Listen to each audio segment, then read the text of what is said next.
ఒక జరాలు వచ్చినప్పుడు ఇదివరకటి రోజుల్లో ఇంట్లో డబ్బులుంటే గనక పాల బ్రెడ్ తీసుకునేవాళ్ళం. కాస్త ఎక్కువ డబ్బులుంటే అదేదో ఆహ్, కిస్మిస్‌లు ఇట్లాంటివి ఏస్తారు దాన్ని. అది చిన్న చిన్న ఇవి ఎర్రగా ఇటిటివి ఉంటాయి.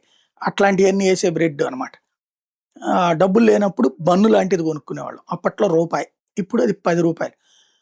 ఇప్పుడు రూ. 20, రూ. 30 కూడా అమ్ముతున్నట్టుంది.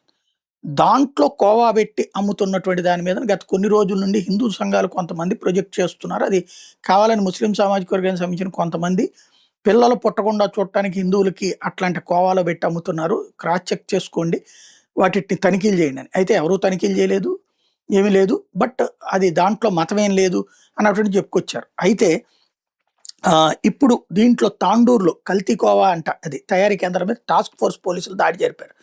ఆహ్, ప్రజల ఆరోగ్యంతో చెలగాటమాడుతున్నారని వికారాబాద్ జిల్లా ఎస్పీ శ్రీమతి స్నేహ మొహ్రా హెచ్చరించారు. తాండూరులో జరిగిన కల్తీ కోవా దాడుల వివరాల్ని ఓపెన్‌గా ఆవిడ చెప్పుకురావడంతో ఇప్పుడు సంచలనం సృష్టిస్తోంది. ఈ తనిఖీలో సుమారు 120 కిలోల కల్తీ కోవాని పోలీసులు స్వాధీనం చేసుకున్నారు. ఈ అక్రమ వ్యాపారానికి పాల్పడుతున్న ఇద్దరు వ్యక్తులను అరెస్ట్ చేశారు. ఒకతను ప్రకాష్ విష్ణు రాజస్థాన్ రాష్ట్రానికి చెందిన వ్యక్తి. మహమ్మద్ సల్మాన్ చాంద్రాయణగుట్టకు సంబంధించినటువంటి నివాసి. అంటే ఇందులో హిందూ ఉన్నారు, ముస్లిం ఉన్నారు. స్వాధీనం చేసుకున్న కల్తీ కోవాతో పాటు నిందితులను తదుపరి చర్యల నిమిత్తం విచారిస్తున్నామని చెప్పారు. కోవా బన్‌లో 50 నుండి 100 గ్రామ్స్ కోవా పెడతారు.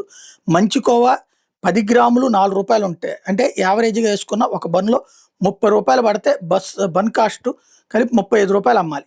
బల్క్‌గా అమ్మినా రూ. 20కి అమ్మాలి. మరి రూ. 10కి ఇస్తుంటే జనం ఆలోచించకుండా అది కల్తీనా నిజమా అని తెలుసుకోలేకపోతున్నారు. చీప్‌గా వస్తున్నాయి అన్నటువంటిది కొంటున్నారు అన్నటువంటి పాయింట్‌ని ఇక్కడ ప్రధానంగా రైజ్ చేసుకొచ్చారు.